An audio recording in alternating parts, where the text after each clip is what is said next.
Pig. Pig. Ah, no one joined in. Come on. Oh, you guys are pathetic. Pig. Pig, no. Pig, no. Pig. Oh. Just gotta have another sip of coffee before we do this. I'm trying, Barnaby. I just don't know the chant. Even that's very easy. I don't know what the chant is either. I haven't got the rhythm. Pig. No, pig. What's going on?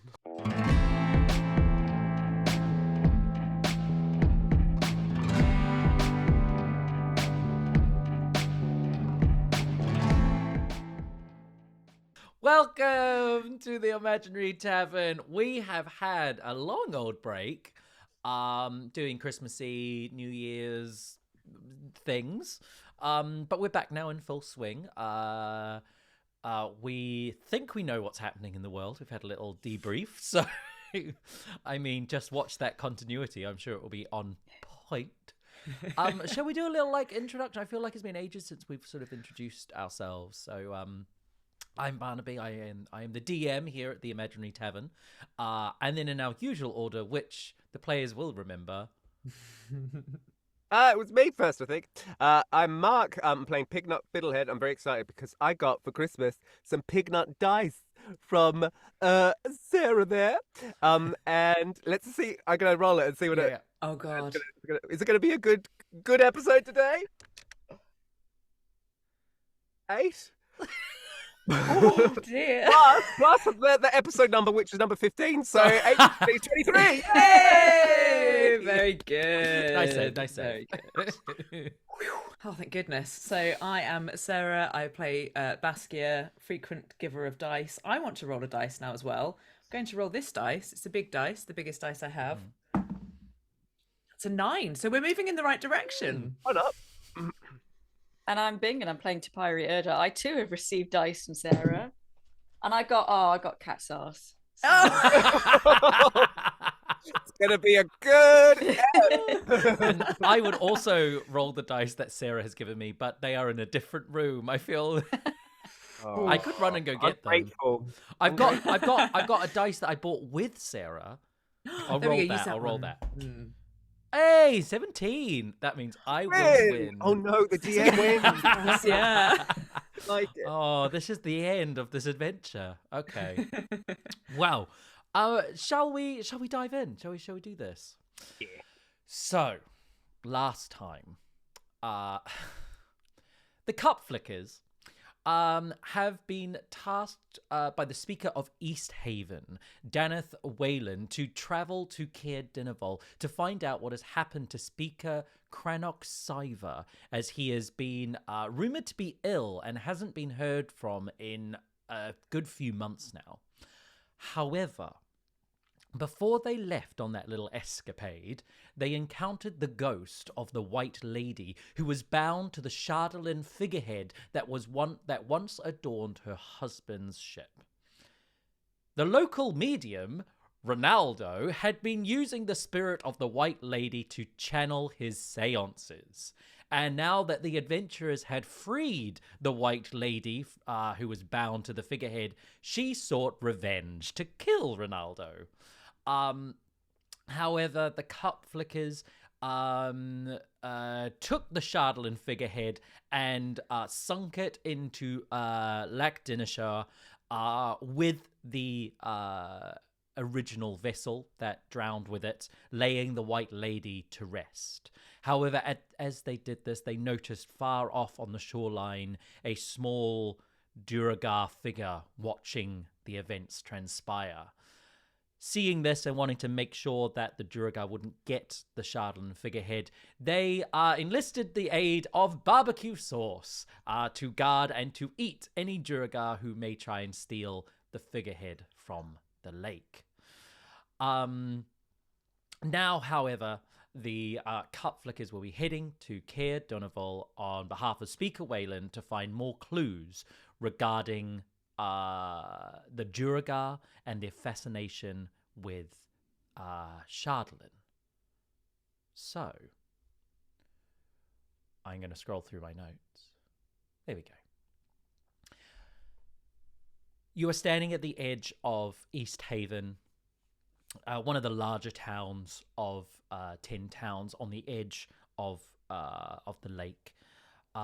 Several of the houses around you are in semi deconstruction as the wood is being used to fund the town, to bring in some sort of wealth into the town. As you stand prepared for your journey, you are standing with Speaker Waylon, a gruff man, tired face, like he's had a life. He's probably like mid-40s, grizzled beard, sunken dark eyes, receding hairline, who is standing next to Imdra Agath, who's the head of the guard here in East Haven. Tan-skinned woman, long brown hair, bit of a scowl on her face. You have been given supplies to help you with your journey: food, venturing equipment, ropes, pitons, all sorts of sort of gear. So as we encounter problems where you might need general adventuring gear, we can say that you have gotten some as gifted by the speaker here. To an extent, I mean, if you sort of start going, "Oh, I have a wand of power from the speaker." Oh, thank you, Speaker Wayland, for this cart and several horses. Oh, this manor house you've given us on the edge of the water is lovely. No, it's like rope and I was gonna say rope and stones, ropes and rations. Anyway, he's there and he says, now it's a full day travel to Kiryndur from here. And I hope the supplies that we've given you will see you through your journey and your safe return. Thank you for what you've done here and for everything that you are doing for Tin Towns. The longer you stay here, the more I hear from my associates throughout Icewind Dale, the more I hear about what you have done for its people. I look forward to hearing word from Speaker Siva and whatever information you can find about these Duragar and this Zadoric Sunblight. We will continue to watch the lake, but I understand that you have organized your own personal guard for the figurehead that we have laid to rest there. But thank you, and safe journeys ahead. Thanks, Speaker. It's been quite an eventful time, but we appreciate your hospitality. Well, if there's nothing else I can do, safe travels. And we shall see you soon, I am sure. Best of luck. And he will bye. He probably won't wave. He'll probably like just draw up his hood. It's it's cold. I think you're leaving. You've probably hit like this twilight that happens sort of around midday. So there's a little bit of light coming in, which is only lasts for a couple of hours a day. A dim light at that, and he sort of puts up his hoods, and he turns with Emildra, the town guard, head of the town guard, and they walk back into East Haven, leaving you to look at a snow-swept road, leading onwards for about the 8-9 hour journey to Kiryndur. Right, well. Anything we need to know as we're walking? Anything, Topiary, that we need to know before heading into this particular area? Oh, they tried to kill me that time and my family. And, Yes. Drove us from the village. I just,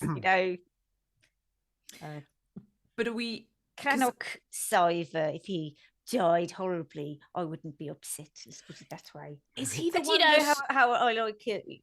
Remember what I said? Remember? Best friends week? Revenge. Yes. He did Yes. say I'm that. really glad that I've got my two best friends with me now. Yes. To wreak a terrible revenge.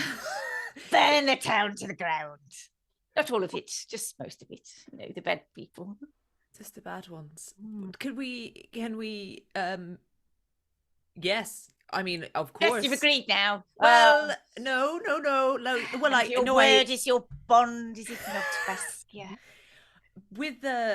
So was he the one that really instigated it all? Was he the one that really pushed them all to do it? Well, I can't say I had a lot of insight behind the scenes of my own murder and sacrifice. So it's hard to say, really, Baskia. When the whole village turns against you, or town, then who am I to pick out individual faces from the crowd of the mob as they follow with pitchforks and weapons? But we hate everyone there. Not everyone. There was a. There was one person. It was Roke. Roke tipped us off of the uphill climb tavern. Roke. Saved our lives. What was We his will name? spare Wait, him. Roke. A roke. Roak. That's how I spell too. Who knows how it's We really like spelled? roke. We hate everyone else. Is what I'm writing. Yeah, we're just very suspicious of them. Yes. Yeah, we trust no one. Well, yeah, I think that we should be a little. I cannot overstate Topiary. Yes, to being on side and best friends wreak revenge. I just don't want to start a complete massacre in the entire town. But I would very much like to root out the people responsible. They just seem very scared and very very foolish. Oh, well, I'm glad that you could see it with empathy and understanding. But if they try to sacrifice you, you may feel different. We are outsiders after all. How close are we to sacrifice day at the moment? Great question. Very good question.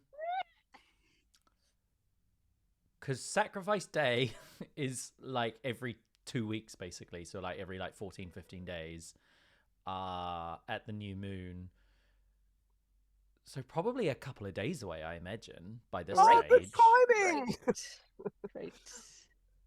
Could it would seem we are turning up just on time. I'm sure they would have chosen their sacrificial people by 2 days before, don't they? Or do they choose it on the day? Well, we seem to have no notice up front of our own sacrifice. I can only imagine that they choose it on the day. Oh, okay. Well, living on the edge. I'd hoped to return here with my sisters to wreak our revenge together, as a family. But you are my family now. For vengeance purposes. Yes. The silence is so deafening. Of course, family. Of course. And we have to go through, don't we? Because the first place we want to go to Kiryndur, and I'd have to. I would be happy to skip. I know, but it'll take a long time. No, we'll have to go all round the different. Yeah, I think we should. And your disguise, I don't know, Pignut. Can you? Do you want us to give you more of a disguise? Do I need to be disguised? Are you ashamed of me? No. You can do what we've discussed this before. You can do whatever you want. Yeah. But no, I'm just saying you'll be fine. I'm just saying because they might. I don't know if they'll recognize. I just want to make sure everyone's safe. If we fight, we fight. But I would like it to be on our own terms. We're going to Kiryndur. We're not going to be safe. We have to be the danger ourselves. We're so scared that they won't even want to. They won't even. I feel like we should know. I feel like we shouldn't draw attention to ourselves. I think that's probably the wrong route. Yes, you're right. And in the dead of, I would say night, but it's always night. We can burn the place to the ground. But until then, stay on the down low. Good advice, Baskia. Just we can that'll be in our back pocket if we need to do it. Just worry about the amount of innocent people that may be swept up in this. But we'll just play it by ear and see how we go. I trust no one. Watch your pouch. And as you continue wandering through Icewind Dale's frigid expanse, you travel for a few hours. It's uneventful. Could I get whoever's leading? Can I get a survival check? Oh, shall I lead? Always.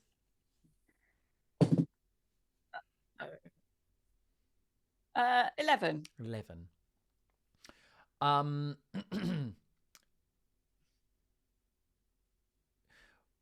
Yeah, with an 11, you notice as you're walking through, it's pretty quick, but you realize about 10 minutes before it happens, you're about to get swept up into a snowstorm, which is blistering across the icy desert. Yeah, you've got about 10 minutes until visibility is going to go right down till about 10 feet. It's going to get a lot colder all of a sudden. You've still probably got about another 4 hours, and this could slow down your trek to get any further. Should we maybe try and get some kind of shelter? Hmm. We could. Is there anything like? What's the landscape around us? Like, is there? So the landscape from here is you are to your right would be if you go off into the tundra to the right, it will lead down into a slope which would lead to the rivers and to the lakes, and then to the left would lead into like the larger expanse of ice and snow, which you've trekked across once before to get to Calvin's Ken, the big mountain. So you kind of know that area because you've trekked it before, but it's all sort of craggy ice and glaciers. Glaciers? That's not what I mean. But like sort of, it's a desert kind of either way, but the most shelter would be to your right going down the hill towards the lake if you were after shelter. Or you could try and soldier on through, which may involve some like con checks to keep going, but that is up to you. What we need is some kind of beast to bear us. Some kind of giant, powerful beast. And I will take the bag and a piece of fluff and flick it out to create. Do I get to roll? Do I roll for it? Yeah, let me just bring up the... No, not what I was expecting that to do. Let me bring up the item. Bird, we've got a bag of beasts. Bag of beasts. What is it? fine. Bag of tricks. There it is. Great bag of tricks. I'm ready with my D8. Bag of tricks. Perfect for Topiary Erda to have it. Oh yeah, 100%. Come on, giant badger. Okay, roll me that D8. Not a weasel. God. Panther. Panther. That's pretty good though. So as you pull out this little bag of fluff and you chuck it, it hits the snow and rolls. And I imagine it. Maybe you would expect it to hit and sort of explode, and poof, there is the creature. But I think it's Icewind Dale is imbued with magic, which, because the Frostmaiden is literally turning day to night.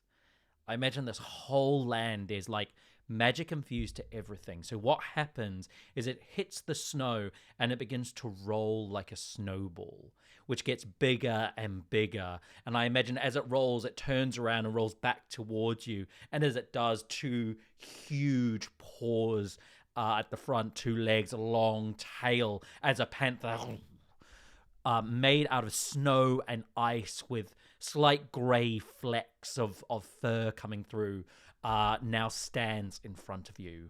Yeah, kind of fluffy, but in a dusty way. Yeah.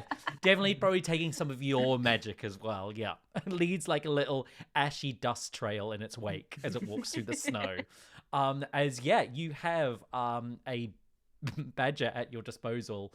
Oh, I got a panther. Sorry. Oh, sorry, a panther. I wanted a giant badger. So it's a creature is friendly to you and your companion. It acts on your turn. You can use a bonus action to command the creature to move, and what action it takes on its turns, or give it general orders such as attack your enemy. Yeah. I'm just going to bring up the panther as well. How long does it last as well? It will last until it hit points run out or the end of the day.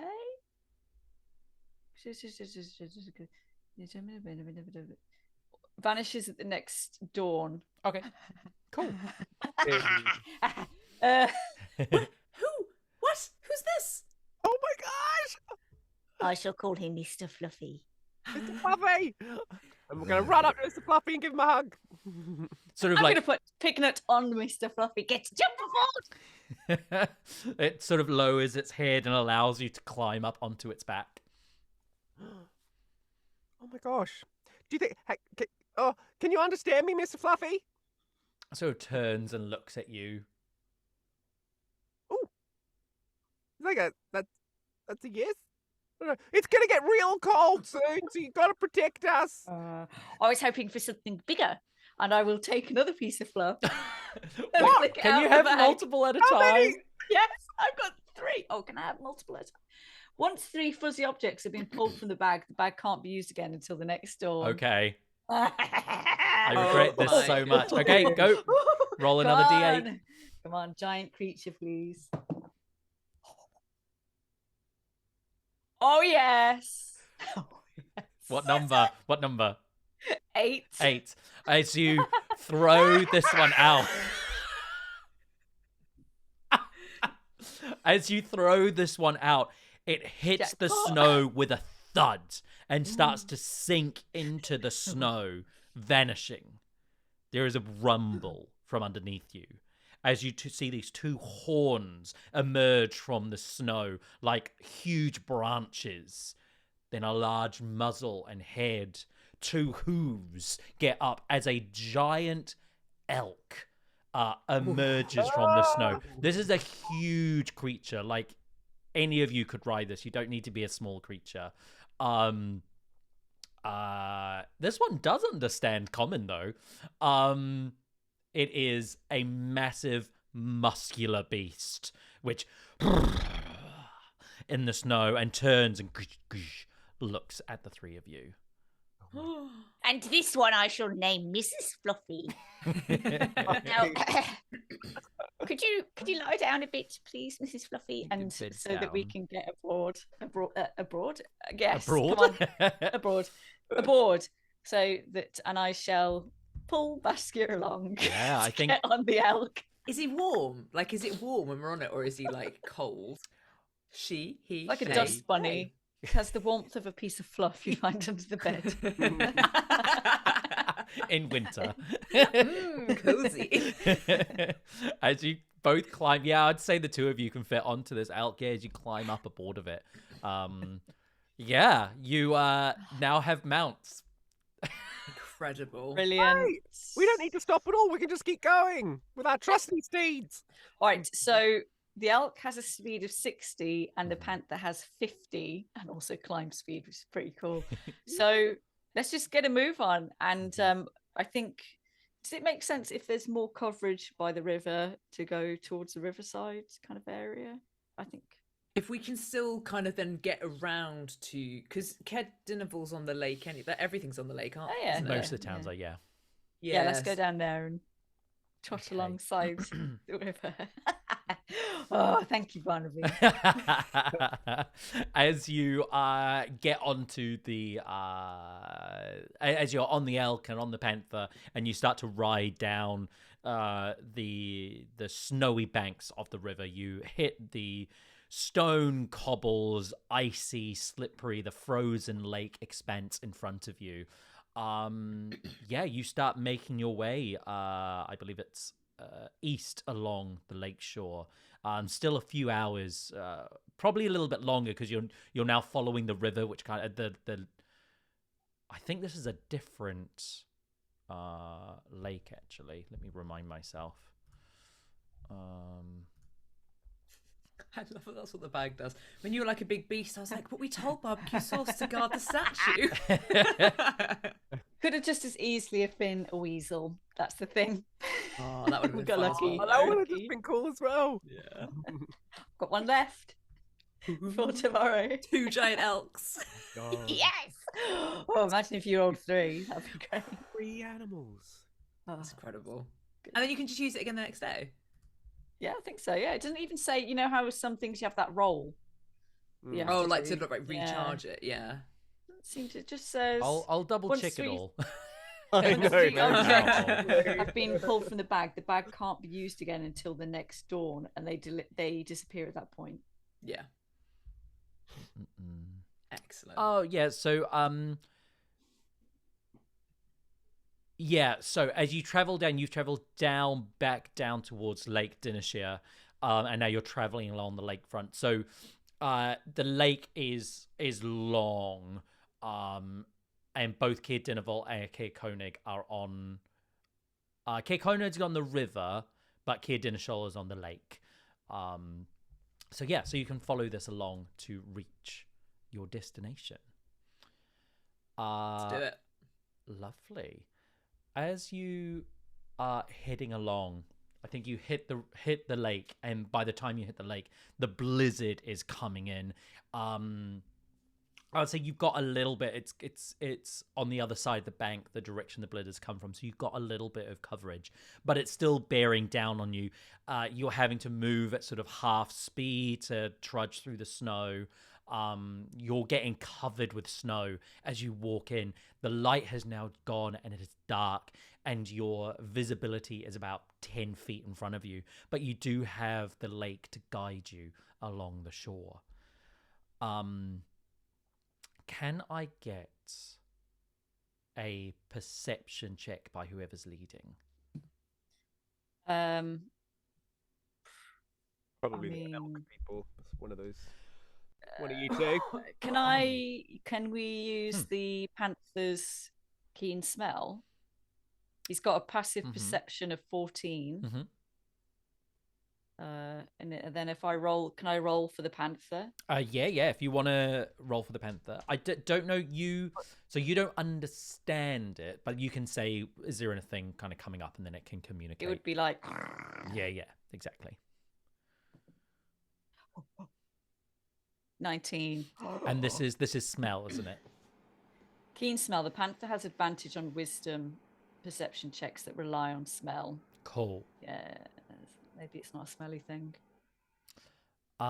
As they are moving through, Pignut, the panther, stops suddenly and crouches down, and you feel a low rumble in its chest. Ooh, that feels funny. Oh, what's up, Mr. Fluffy? Can I prepare sacred flame? Mm. And as soon as I see something dangerous, I'm gonna. You can see 10 feet in front of you. You can't see anything. I'm gonna cast Speak with Animals. Mr. Fluffy, nice to meet you. What's with the lovely vibrations you're Mr. Fluffy says, "Rot. Something is decaying in front of us." Something is decaying? Yes. Oh, that means something's dead, right? So is that... I can hear and its ears twitch. Movement. Dead and alive. Oh, no. I think there's some undead things coming up. Do we get any sense of how close they are? Roll another perception check. You roll a perception check. My perception. 15. You can't make it out the words exactly, but you hear like a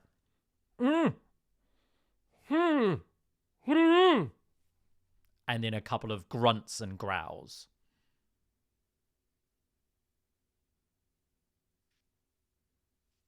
Oh. Mrs. Fluffy, can you see anything? As you ask this question, there is a flash of light about 60 feet in front of you. A sphere of the light cantrip. I believe one of you can cast light.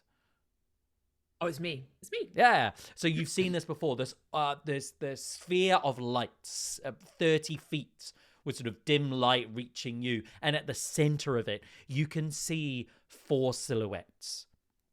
2 of the silhouettes seem to be flanking another figure in the center. These are all you can't make out other than they are humanoid.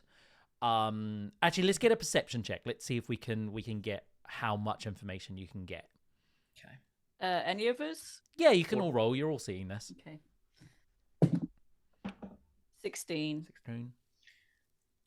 19. 16. 19. I'd say Ooh. Baskia, you make out. So you all see that it's kind of 3 figures clumped together and 1 figure on the outside.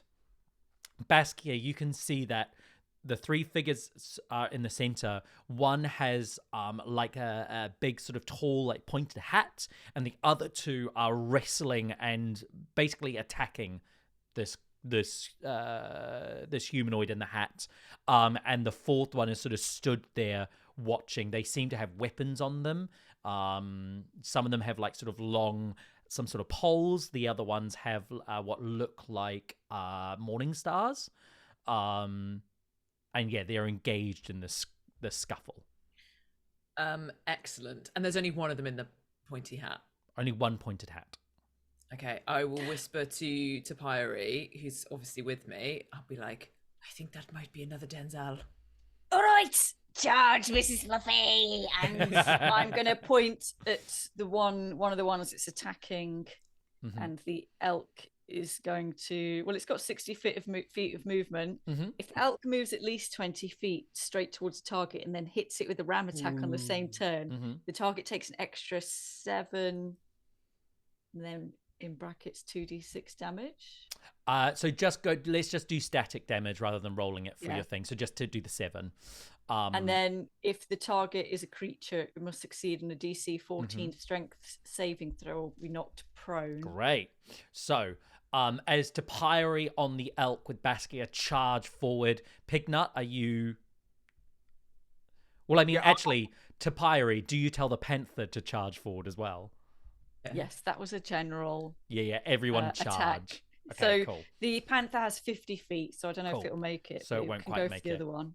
I'm a ranger anyway, so I'll just get ready to fire as soon as I'm within range. Fab. And Baskia, what are you doing as you would hit the sort of the group at the same time? What do you do, Baskia? I'll answer, but let's what do you Sorry, Keen? can the panther is going for a pounce? So if the panther moves at least 20 feet straight towards a creature and then hits the claw attack, again, it's going to be cool. prone. So we'll say to do that, you would need to go for the singular figure on its own, because that one's probably within 50 feet. The other 3 are definitely within 60. At 60 feet. And then Baskia, what are you doing on the elk? As we start charging towards whichever one we're charging at, I would like to start to balance on the back of this elk. So where I've been sat on it before, I'll probably use like one of Topiary's shoulders as like a bit of a point of me to be able to do it. So I'll get off my feet. And what I want to do is then try and jump. As soon as the elk has hit it, I want to then try and jump and then like follow up with another hit. Great. So here's our scene. The blizzard has restricted your movement to 10 feet. However, this beam of light, which is irradiating from this figure that is being attacked, silhouettes in the background, you charge towards one of the creatures that is attacking the pointed-hatted figure. As the elk as the elk charges, ready to throw this creature off the one that's attacking. Topiary, let's get an attack roll from the elk. Okay. I think charge probably counts as something alongside a ram, doesn't it? Let me bring up the stats. Giant elk. Oh yeah, sorry, it does. If the elk moves at least 20 feet straight towards the target and then hits it with a ram attack on the same turn, Great. extra damage. So a ram. Yep. Melee attack So plus 6. Dirty 20. That will hit.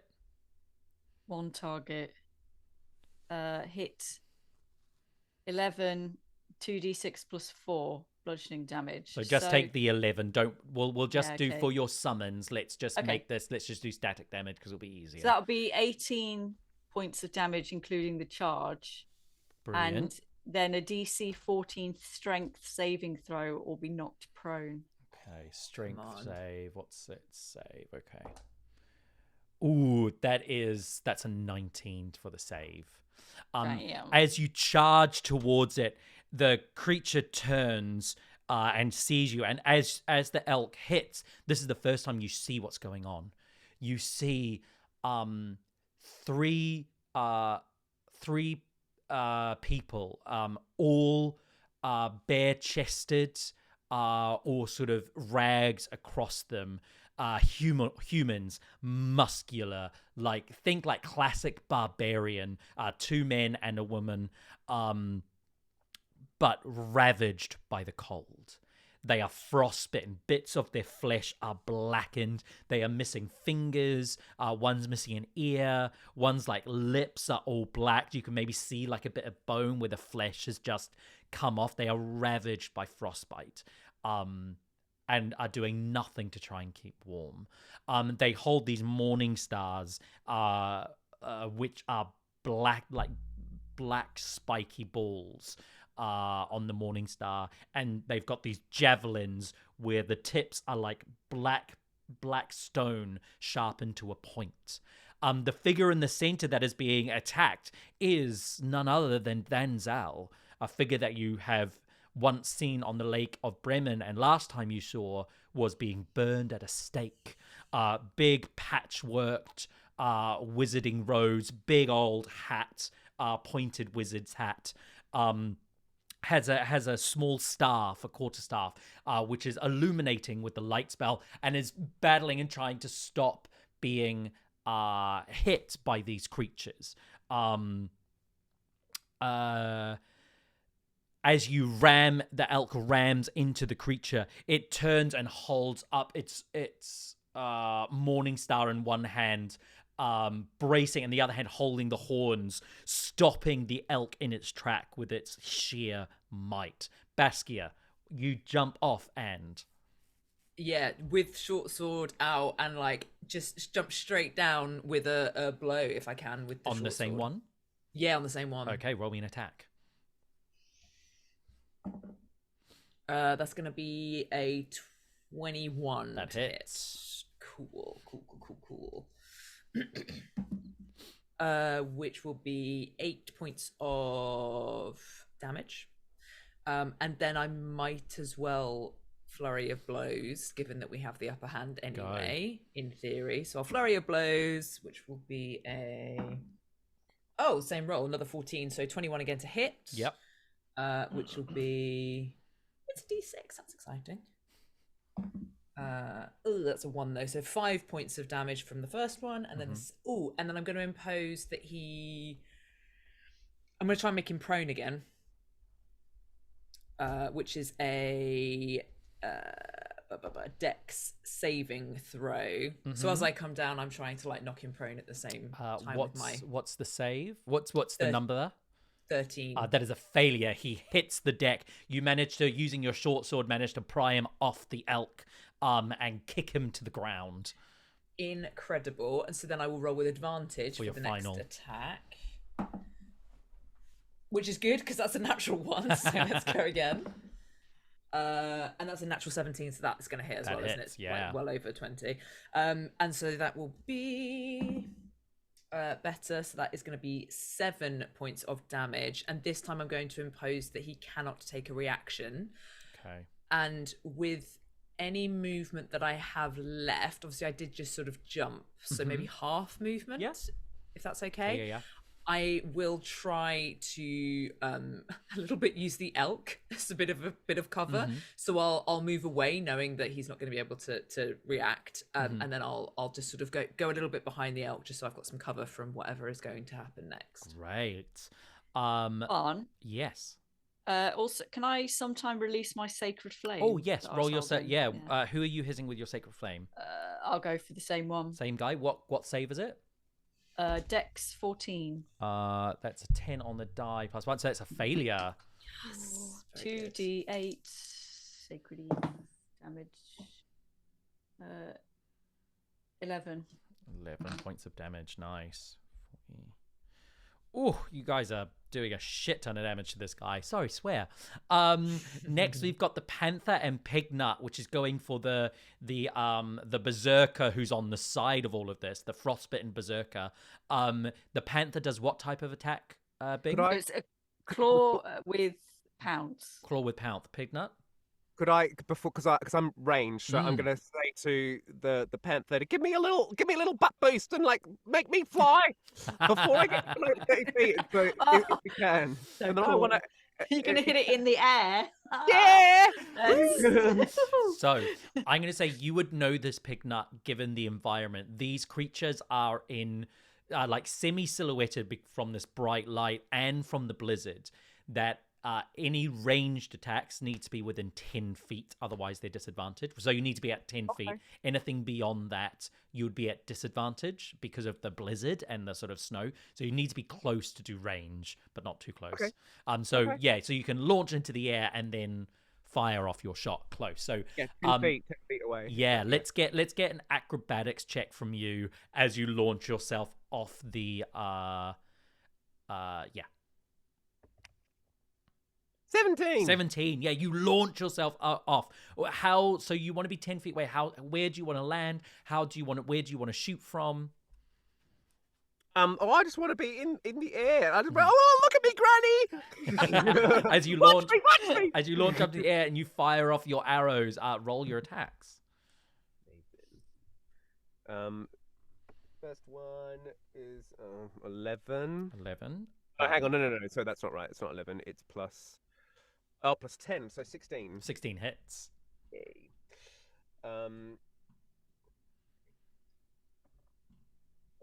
So that's 13 damage. Yeah. First one. Second attack. 21 to hit. 21 hits. That'll be 12 damage. 12 damage. And then for the third, because of my first attack, I get an extra hit. That's 24. Yep. And then I get 2d8. 1 and 6, so 7 plus 5, so 12. Another 12 damage on that berserker dude. Yeah, as you like launch up into the air, I imagine you like fly over its head, like firing off your 3 arrows, like, and then landing. Like, I'll let you choose either. Like, you can either land next to it or you can land like up to 15 feet away from it on its opposite side. Yeah, I'll land like 15 feet. Cool. Away. Landing on the opposite side. The panther is making its claw attack to hopefully make it prone. Yeah. So roll that attack for your panther. Melee, right, claw is plus 4 to hit. Shit, 6. That misses. Just creature who's to the top. So it wouldn't get to make its strength thing. No, I believe it needs to hit for the pounce. Yeah, then hits it with cool. Fab. Never Okay, lovely. That is everyone's turns. I think we're gonna be rolling. We're not gonna roll initiative. We're just gonna go you guys then them. So the berserkers seeing this comes through, and Denzel, this creature with Denzel's visage goes, "Oh, Jesus Christ, I'm so glad there's someone else." Jesus Christ, not existing in this world. Oh, Frostmaiden, I'm so... No, he wouldn't go for the Frostmaiden either. Who would he go for? Oh, gods. Oh, Mistra. I'm so freaking glad you're here. Please help me. They're trying to kill me. And then the one on the ground is going to get up. I think it's going to go... is it going to go for the elk, or is it... Let me... Hold on. Hold the phone. Let me just roll this check. Yeah, so he is going to turn and is going to try and swing at the elk.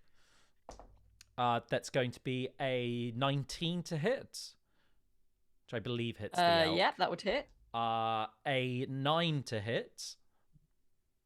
No. And a 24 to hit. Yes. So the elk will take 5. Oh, I think that's cocked. 5, 6, 10 points of bludgeoning damage. Yep. And could the elk make 2 Constitution saving throws? Come on, Mrs. Fluffy. Oh. They're both very bad. 6 and 7. The elk jail. is now poisoned. It will have a disadvantage on all its attack rolls and ability checks for the next Can I round. use my sentinel Mm-hmm. to use my reaction to melee attack? Yes, you can. Porky.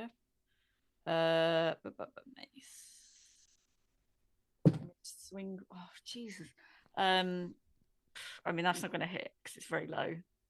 Yeah, okay. Was that Sarah's dice? Was it? Oh. Outrageous. No. Put them all in the bin. They're really nice. Well, it was 11. 11 But does that's miss. not gonna hit. Yeah, 11 doesn't Yeah. hit. They are in very little armor, so they don't have huge armor class, but they are beefy, and that's enough for them to like. He's prone on the ground, so you get this with advantage. Oh, okay. So roll again. Uh, I mean, you are on the elk, so I'm going to have to say if you want to get the advantage, you're going to have to jump off the elk because you are quite high in the air. yeah, cool. That would be 16. 16 does hit. Yay. So 1d6. Oh, hold on. He's not prone. Sorry. I'm so sorry. He's not prone because he's gotten up to then attack Yeah. the elk. Yeah, no, that's cool. Yeah, so that doesn't. He was prone. He got up. He attacked the elk. He's not going to lie back down on the ground for you, Topiary. Very tired. He's very tired. Yeah, we're all very tired. So the second one that's been attacking Denzel is going to keep attacking Denzel. Denzel takes 2 hits of this morning star across his back. He falls to his knees. He coughs. A bit of blood comes out and goes across the snow. Please, I can't die. I can't. I just can't. Then No, you can't. We saw you die a couple of days ago. He sort of turns his eyes, look at you, and he goes, "What? No." The third one, as you turn to do this and say this, out of the snow with the javelin comes the final berserker, and is going to make its 3 attacks against you, Pignut. Me? Yeah, Little little old you. First one for a 19 to hit. Yes. Second one, that's a natural 1. No. And that's going to miss. So 1 hit. That's going to be 9 points of bludgeoning damage. And could you please make a con save? Come on, Pignut. Your dice, Sarah, so this is all on you. Right, that is it. This is the danger of your generosity. 11 plus 4. So 15. 15 succeeds. Sorry, I have my brain. This is how tired I am. I was like, why is Pignut rolling? What have I just asked him to do? Lovely. That then brings us to Denzel's turn, who is going to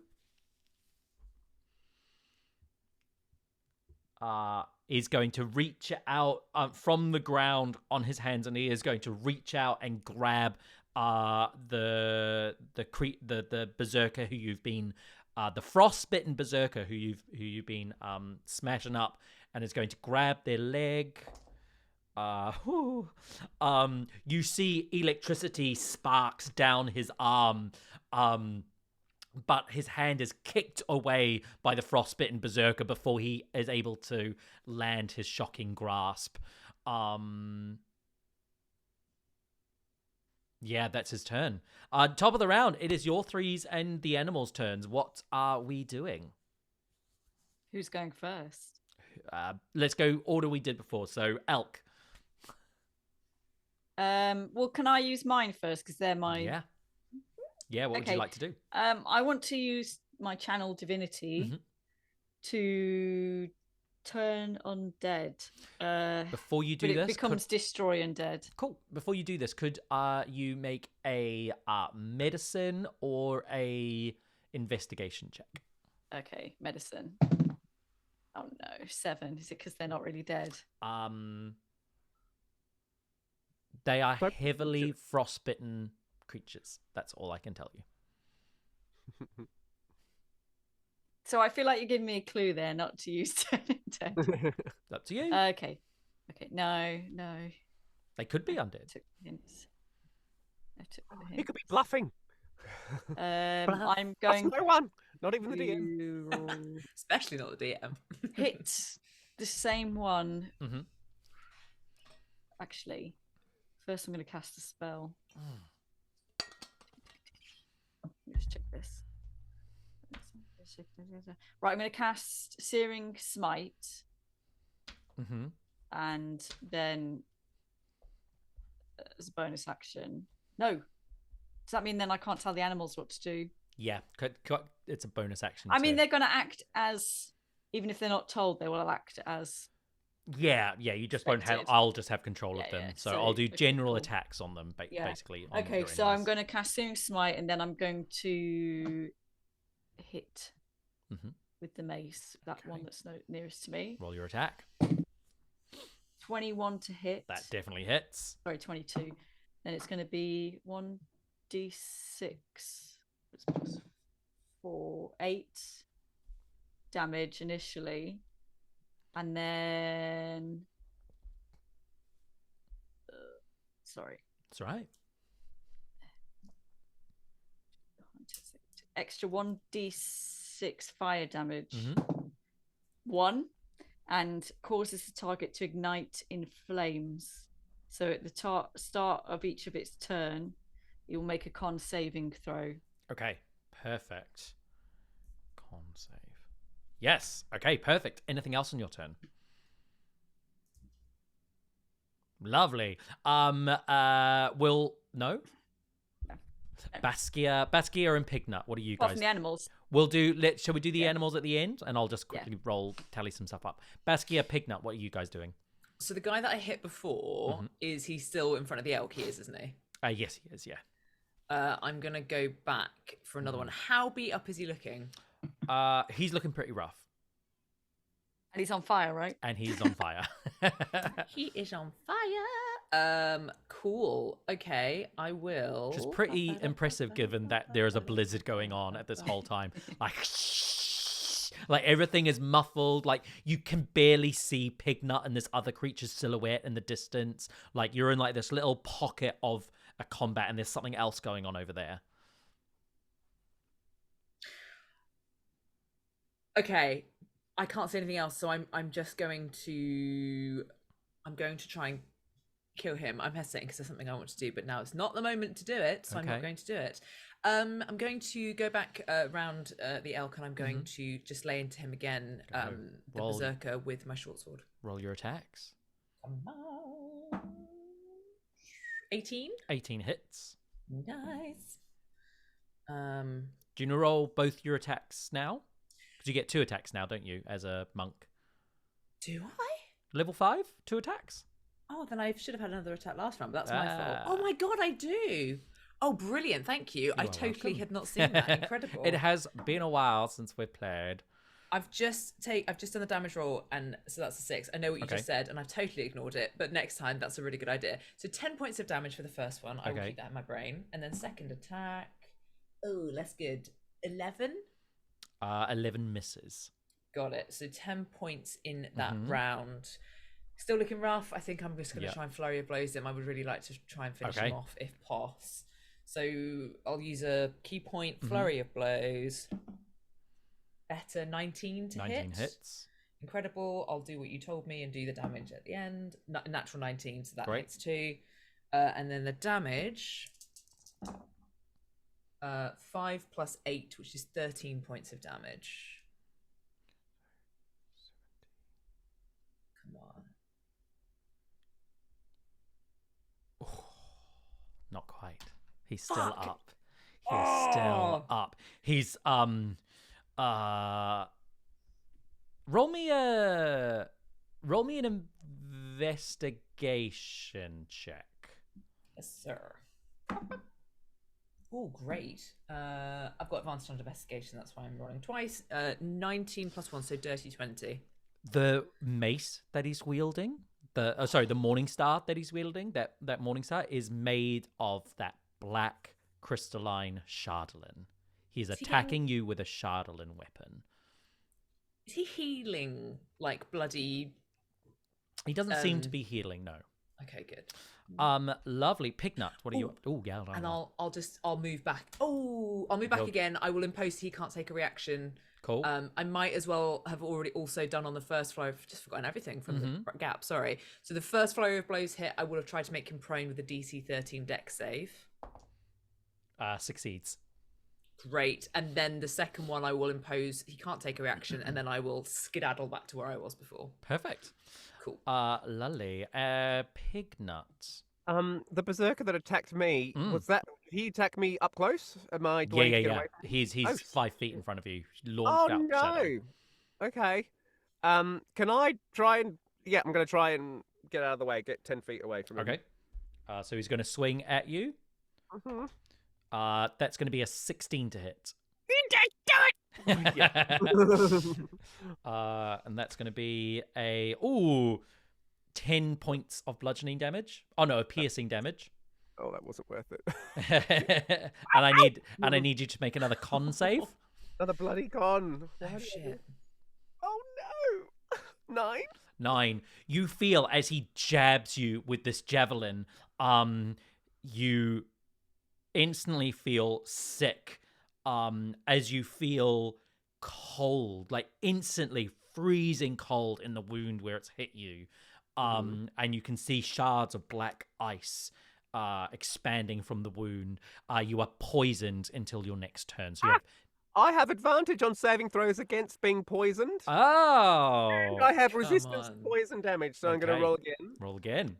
Come on. 18! 18 succeeds.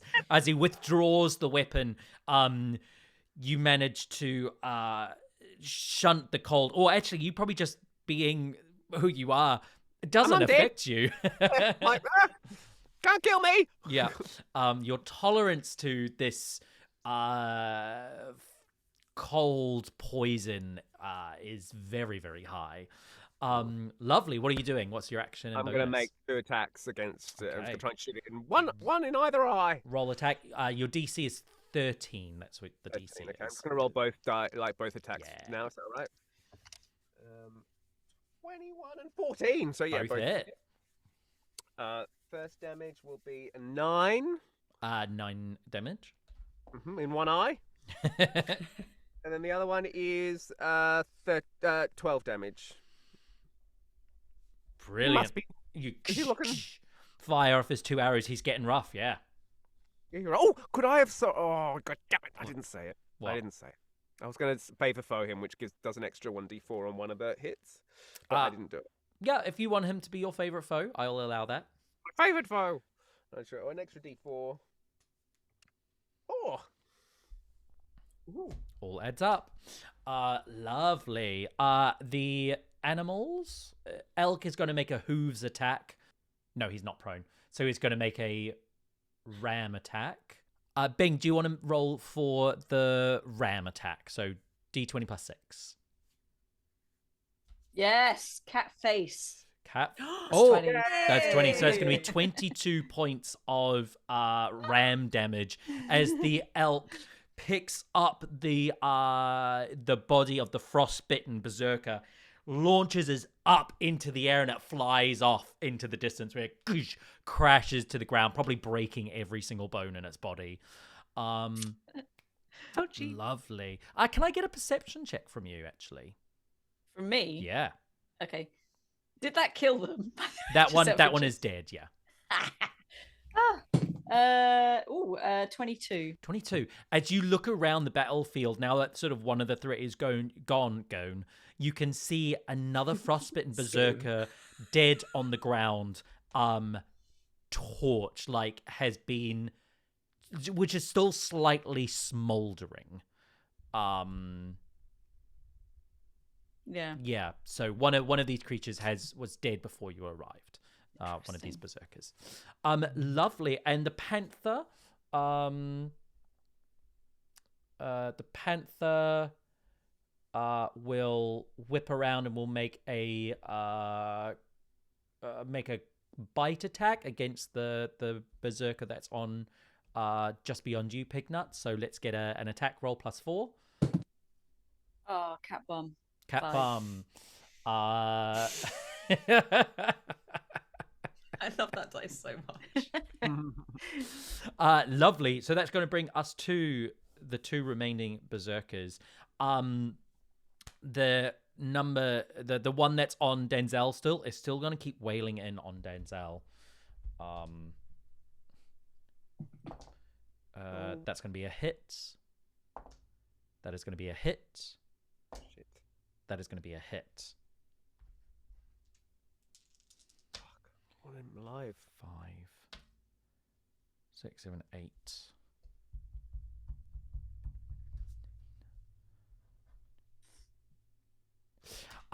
He wails in with the Morning Star for 1 hit, smashing into Denzel's face. You can see blood is now dripping down one side. He swings it back for an upper hand, hitting him into the jaw, probably breaking Denzel's jaw as he falls back to the ground. He hits the ground, and he says, I was so close. I could have been real, as the 3rd Morning Star smashes down, smashing his face, killing him. Oh no. Barnaby! We're not going to be able to spare the dying, are we? Wow. Oh God. The frostbitten berserker with the Shardolin Morningstar now turns towards you, Baskia and Topiary. Pignut, the one next to you, just goes, looks up to the sky, bearing their chest and their arms out, screams, Frostmaiden, ravage me, save me, let me kill my foes, and just screams, and that's his turn. That brings us to Baskia and Topiary. What are you up to? Topes, I think you went first. Should we stick to the same order? I'm happy to switch it up. Okay, yeah, perfect. Dang.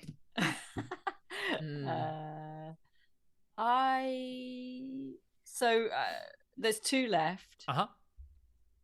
And the one that's just cried up to the sky, which one was that? That's the one in front of Pignut. So that one is a silhouette and about 20 feet away from you.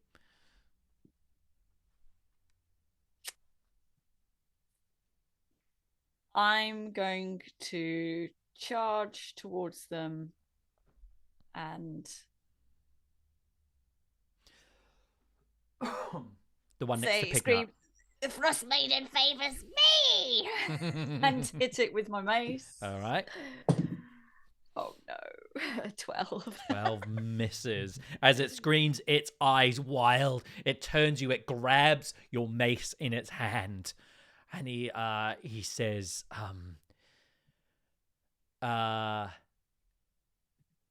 scars on my body prove that I am one with the maiden. And you see sort of ice is beginning to move down your mace from his hand.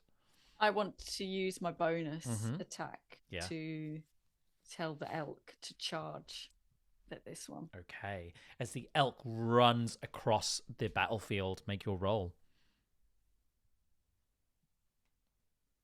So it'll be a ram. A ram +6. 14. 14 hits. Thank God. So that's 11, and because it's a charge +7, that's 18.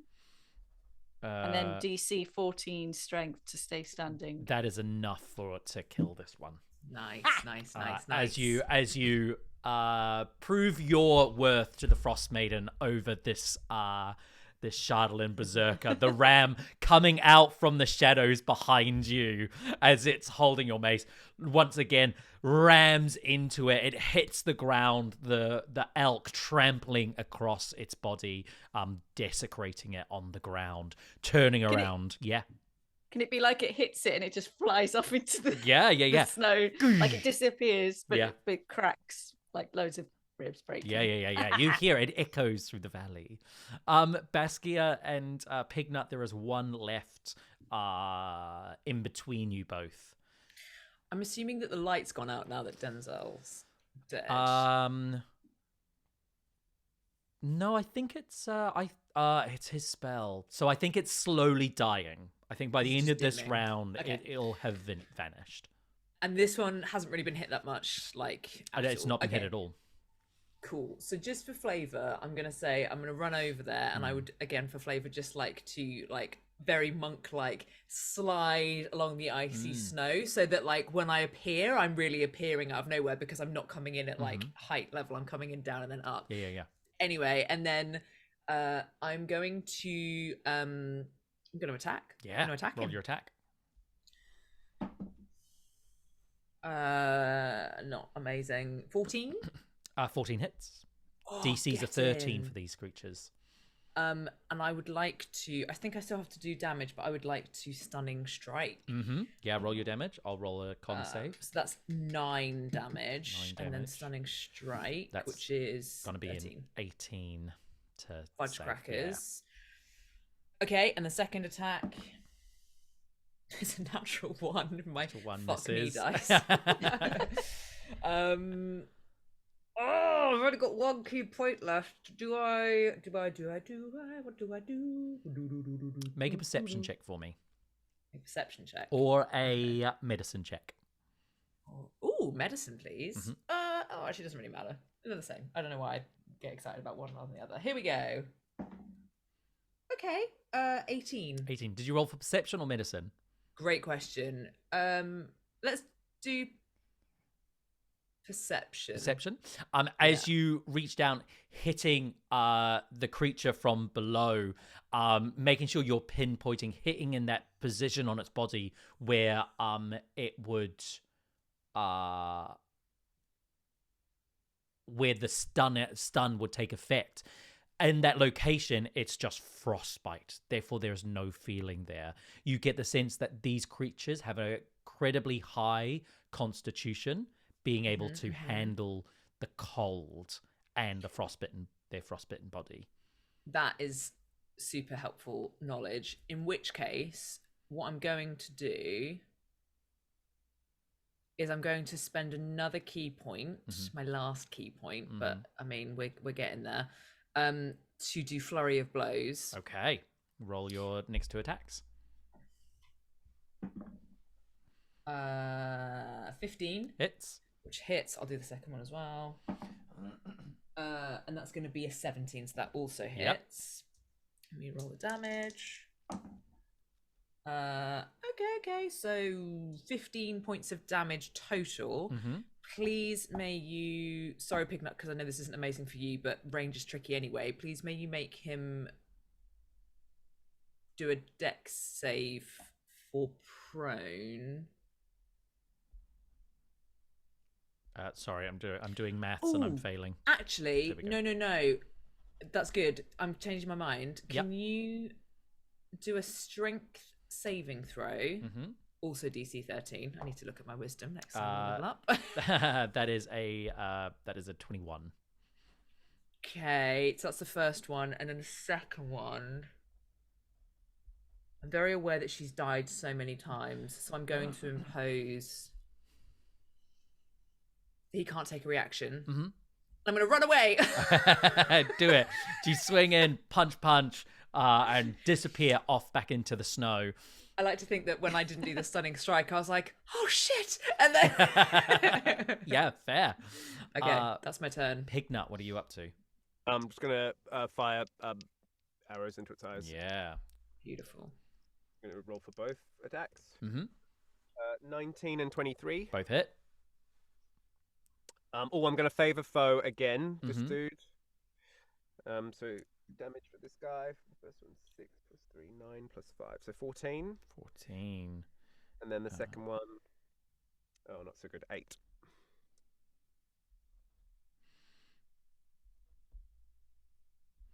Great. As you fire off your 2 arrows 10 feet away from this creature, the light nearly completely gone from Denzel's staff. The panther hasn't had its turn, but you didn't command it, so I'm going to say it's going to run up to the creature and going to make a claw attack. I rolled a 2. So sorry, Bing. As it claws down, missing. You can see its wild eyes are sort of looking around at you. Let's see if it will take an action this turn. It does. Surrounded, I think the panther's the closest thing, so it's going to swing out at the panther now that its main goal is dead. That's going to be a 19 to hit the panther, a 13 to hit the panther. Does that hit the panther? Yes. And a 20 to hit the panther. Yeah. And it's going to take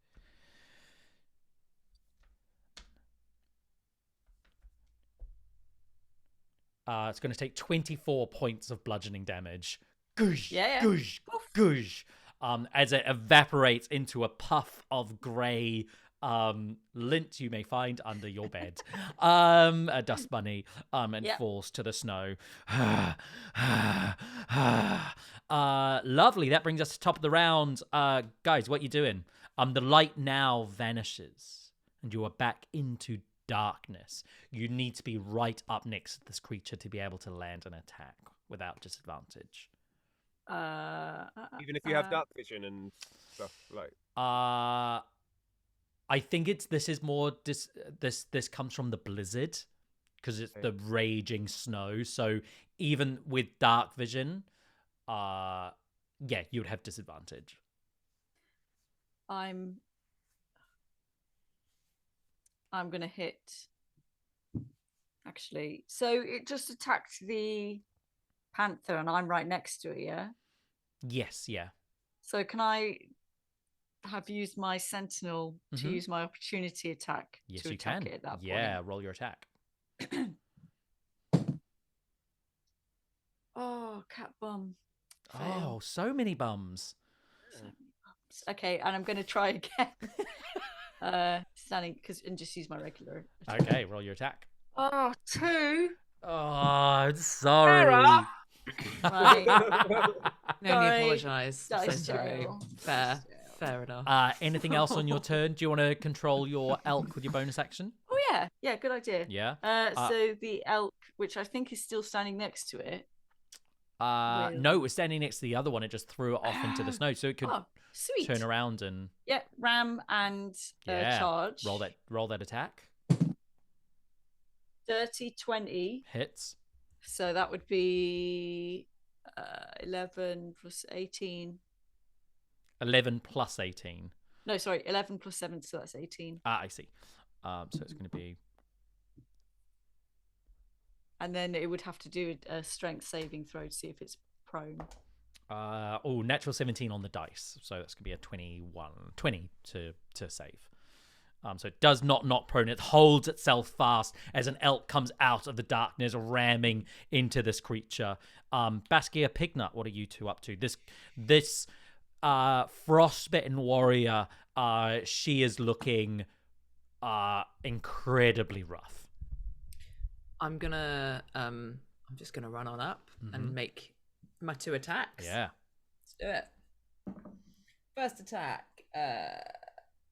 Oh god, brain. 16. 16 disadvantage though. Are we both... No, if you're in melee with it, it's a normal attack. Yeah. Okay, so that one hit. Second one, natural 19. I love this dice today. It's great.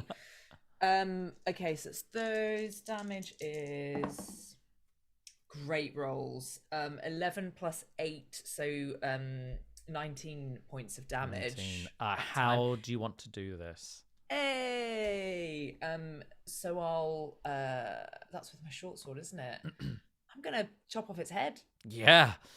I'm gonna be like Yeah, it takes two hits. She's got a beefy neck as you swing twice against this frostbitten berserker. Its head sliding off, the body crumpling at your feet, the blizzard whipping around you. You can see two of these berserker warriors nearby. The body of a skull-crushed dead Denzel. Two bodies off in the snow that was butted off by the elk. And you guys standing there. A sudden attack, a sudden battle won. A dead Denzel at your feet. Strange frostbitten warriors with weapons of Shardlin, claiming to be followers of the Frostmaiden, are dead before you. What you do? Search. Oh, go on. No, go Pignut, go on. Yeah, I'd like to go up to Denzel's body and just sort of like not. If Baskia wants to like search the body, but then I'd like to just like investigate because he said he wasn't real. Like he wants to be real and try and identify what the hell he meant by that. I'll ask Pignut and say, Pignut, would you like some light? Yeah, I mean, I can see fine here as well, but absolutely, if you like, if it gives you I'll do it on the handle of my short sword so that it's just like a little bit of light. Yeah, so this light that illuminated your battle in the blizzard returns. And yeah, roll me a investigation check.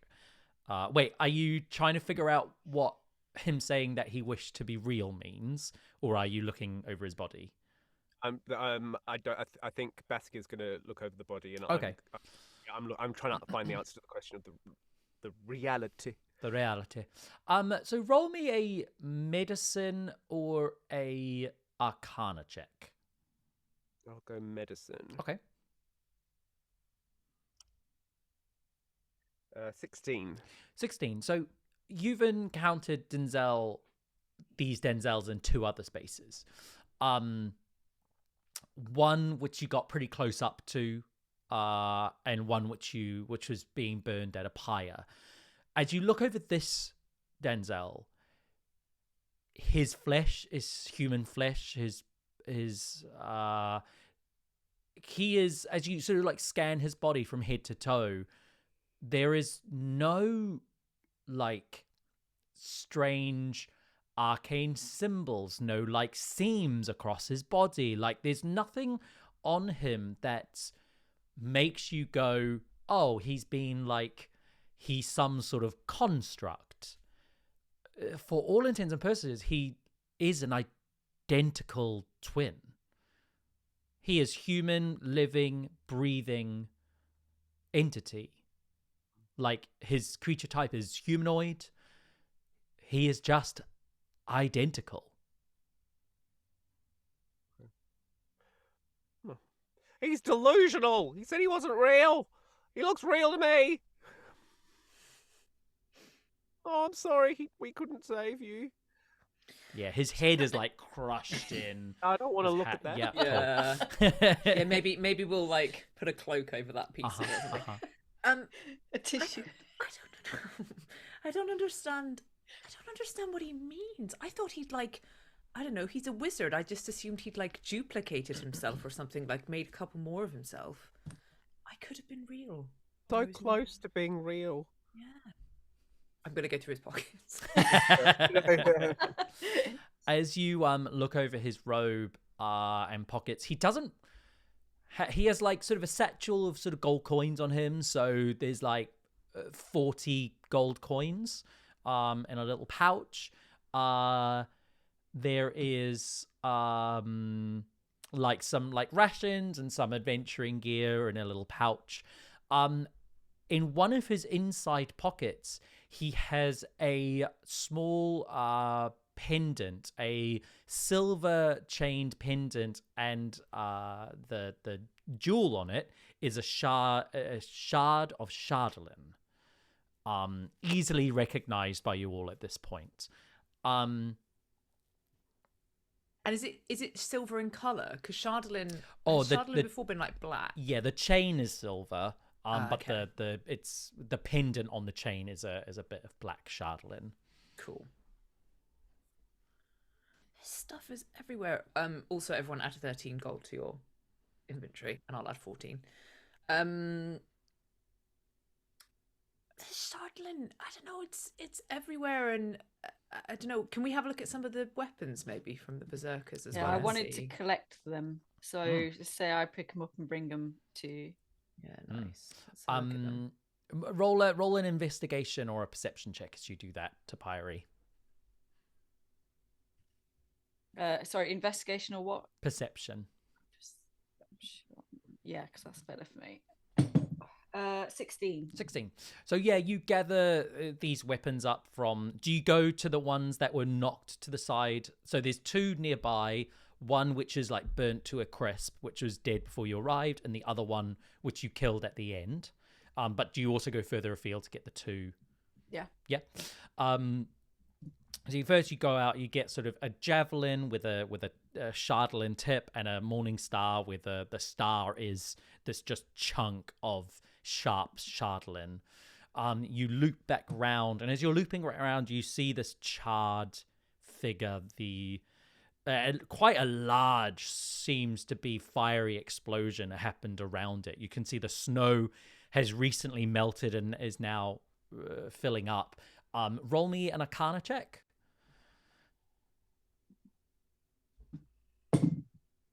15. Strong fire magic, akin to a fireball, was cast on this creature, which killed him. You grab. He has another javelin, and the female warrior that you killed at the end has another morning star. Also on, as you sort of gather up these weapons in hand, on the finger there is a ring made out of ice with a 6-pointed star as a sort of an emblem on the top of it. Do I know if that's the emblem of a god? I don't believe we touched on it before, but this is a common symbol of the Frostmaiden. The 6-pointed snowflake. I may have said star before, but it's a snowflake. Do I get the sense that there's something magical about the weapons? What is it about chatelaine? Do we know? Yeah, it's kind of what I want to understand. Is that adding power to the weapons? As you look over the shard, like you've encountered chatelaine a few times, and you've got a piece, Pignut, you've got a piece on you which was given to you by Sephic, thank you, right at the beginning. These are much larger chunks, and they've been kind of worked on into shapes. And you felt as they hit you, you saw it on the elk.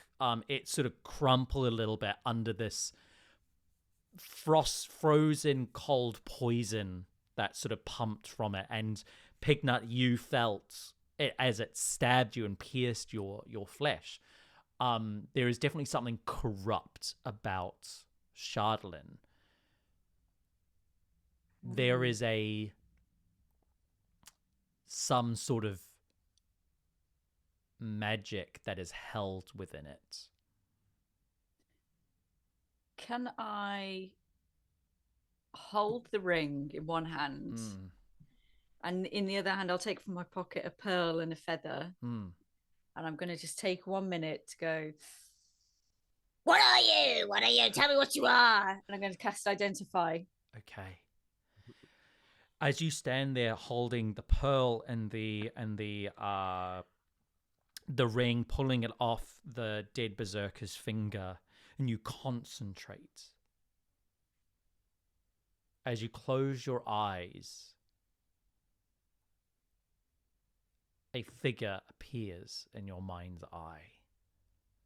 The face of an owl, these big horns, The cold, piercing eyes look out at you through the darkness, sort of just stepping out of the shadow. You can see in silhouette its huge, bulking figure as it stares. You are locked in the stare.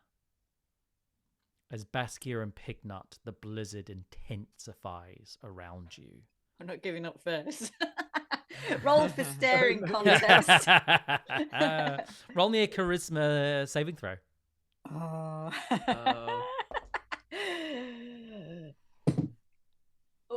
Oh yeah, dirty 20. Dirty 20. You manage to hold the stare of this creature. I'm not blinking. Yeah. I'm not blinking, human. The blizzard around all of you intensifies. It gets colder. It gets darker. The light from Baskia, the light from your short sword dims and crackles, sort of fighting against this darkness around you. Topiary, the creature steps out of the shadows further.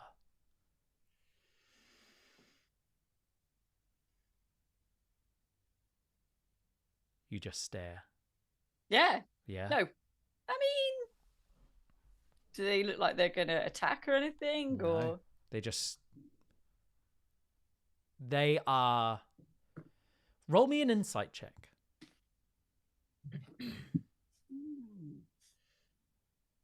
Oh, damn. Ah, 9. 9. They are huge. They are terrifying. They are... You can feel the strength and the power of this creature. Even in your stone form, even you can feel the blistering cold. Your body begins to be ravaged with frostbite. Your dusty skin goes black. Your fingers go numb until you can't feel them. Your face, you can feel the frostbite coming up, your skin going black, peeling away. You can feel it move across your face, across your eyes. And although you're holding that stare, the frostbite crosses this dark, blackened skin, crosses your eyes until you cannot see. Can I talk to it? You try and speak, but your tongue is frozen. You can't breathe. And suddenly, the identify spell ends. This is a ring. The ring of the Frostmaiden, handed down to a follower.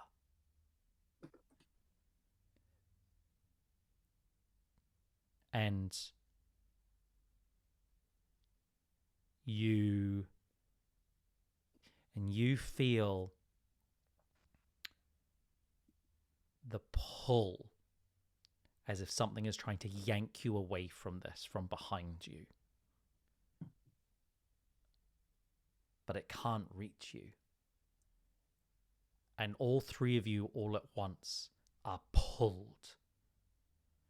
You feel you're lifted up off your feet, rising into the air. You are unable to move as the blizzard whips around you like a tornado. You are beaten and you're bet and bashed by the snow. You can feel the ice ravaging your skin. And suddenly your feet, the blizzard stops and you land. And Topiary, as you open your eyes, and as Pignut and Baskia, you are no longer next to Lake Dinishel. You are stood at the edge of tall mountains, stretching up into the sky. The spire of the world is in front of you. and there is a craggy path that leads to a cave in the mountainside. And as you look at it, you can see the face built into the rock, a jaw outstretched, blistering cold eyes, and ragged, jagged stone coming out of the hillside like horns. And in its mouth, a cave entrance. Topiary, you come through, your body no longer frostbitten, as you all now stand teleported to who knows where, but not on the way to Kiryndur. And in front of a cave mouth that shockingly resembles the face of the owlbear, the Frostmaiden, which has been following you, stalking you, observing you. Gosh. Beautiful, beautiful. Ah, Yeah, beautiful very boundary. good. What a This cliffhanger. owlbear is Oh. getting right up my chuff. I don't know. Don't say Jeff. Getting right in my tits. Thank you for watching us play this game, D&D and Icedale, Rime of the Frostmaiden. Goodbye. Where the hell are we?